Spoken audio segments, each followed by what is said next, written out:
Hey, Angela Nzilani here, your healing and transformation life coach, the author of Heal, Transform, Achieve book that you need to get for yourself.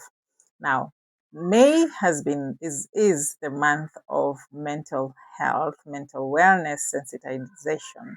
And I thought it's good that I stop by before this month ends on the last day of the month and just crown this mental health thing. And I feel like mental health has been a subject that we really ignore a lot. So many people have never stepped in an office to see a therapist. So many people have never seen a therapist. We go to see our pastors, we go see our priests, we go see our friends, we talk to our friends, we pour out. That is part of therapy, but it's not the complete thing. You have to meet to be with someone who takes you through gives you, the house. Not that they are going to tell you what to do. They're not supposed to tell you what to do, but they're supposed to help you discover what really is going on with you if you're not feeling okay. So, mental health is the biggest contributor to your wealth. So, your mental health is your wealth, and I can tell you that for a fact. Recently, I went through an accident. I got into an accident that I have never imagined that I would find myself in such a situation. I have driven cars for 20 years, but this one just caught me unawares. I was at a place where I can say I was mentally exhausted and I was ignoring it and telling myself, come on girl, you're okay. Remember you're self-aware and emotionally intelligent. You're a coach and I kept on ignoring it until it took a toll on me, and I found myself um, finding myself driving because I was driving at night. It was dark. It was raining. And I just found myself in a ditch. Somebody just passed me very fast, lights on, flashing lights, hooting, and I panicked. I don't know how, and I just threw the car into a ditch. And my car was a write off. And that thing it gave me a very bad trauma.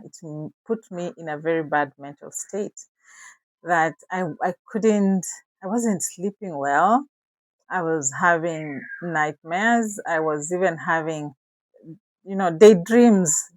I'm awake, but my mind is just thinking of what could have happened to my children if I wasn't here, if this had happened. And I wasn't hurt, actually. I wasn't hurt anywhere. I was just, I don't know, I was just not myself. And then I thought I stuck with that moment of feeling broken, feeling lost, feeling fearful, terrified, and I stuck with it for some weeks and I realized that no, I need to seek therapy. So I went to see a therapist who took me through some sessions and I felt different. I poured out, I got some solutions on what to do with myself. And I started now working on these 4 pillars that I'm going to give you. 4 pillars of mental health. The first one is that you really need to be aware of your emotional state. Where are you emotionally? You need to really be aware of, what are you feeling really? No, not the one that we say, how are you? And we say, I'm okay. Not that one.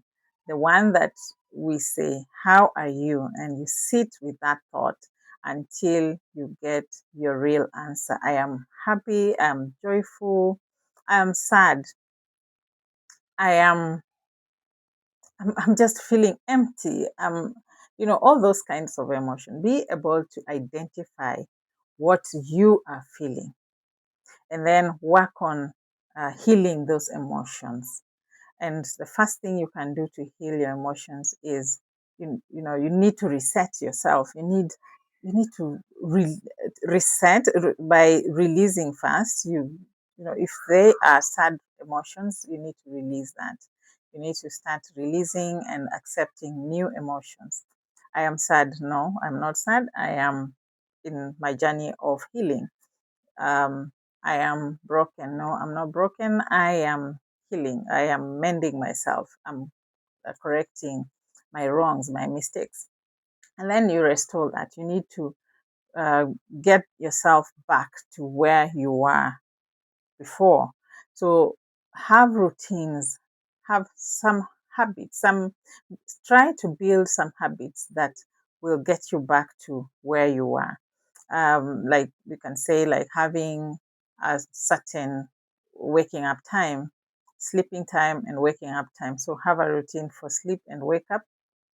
Have a routine for what do you do in the morning, first thing you do in the morning. Like for myself, I have been doing prayer, I meditate even before I step down.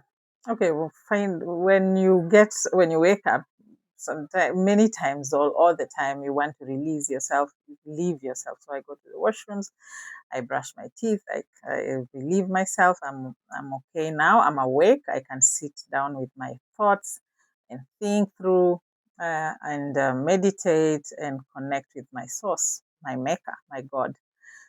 So now that's one of the things I do, habits that we need to do. I'm also reading. I make sure that I read a chapter or at least 10 pages in a day. I also uh, do some exercise. I have been doing indoor exercises. I was doing walking before, but since the accident, I just slowed down. But now I'm starting to do my 45 minutes walk again. At least whatever I achieve, if I do 10,000 steps, fine. If I don't, still fine. And then you need to reclaim yourself back, reclaim, affirm who you are, affirm yourself for who you are. The second pillar I would say is self care. This is non negotiable. Self care is non negotiable. Drink water, hydrate, make sure that you're having positive thoughts, make sure that the people you hang out with are feeding you and they're not taking from you all the time. It's supposed to be a win-win or a relationship. Friendships are supposed to be a sharing kind of a thing. But self-care is very important. Life will always beat us left, right, and center, but it is our responsibility to take care of ourselves. If you don't take care of yourself, life will take care of you somehow. Number three, the third pillar is mindset shifts. Mindset shifts. Many times we have this mind. Our minds are controlled by our situations. Remember, I said I went through an accident. Of course, that made me lose money. That made me lose time. That made me lose even contacts. Momentum of things that I was building, there was loss. But then again, I cannot sit down and say that is who I am now. I have to, I'm a loser now. Nah. We have to change our mindsets and accept where we are and say that, we are in a place of evolve. We have to keep evolving again, afresh, if we have to. So you don't give up. You continue working on yourself. So mindset change, mindset shift is something that we cannot ignore. And then the third pillar, no, I was giving you three pillars. Yes, no, not four, three pillars of mental health. Now, you need to stay really focused about what goes inside you, what what you absorb, what you've been feeding yourself. So if you have been reading storybooks without lessons, stories of people who have gone through bullshit, a lot of brokenness and all that, yes, it's okay to read for your own lessons, but let it be what you're putting in you is something that is going to make you a better person.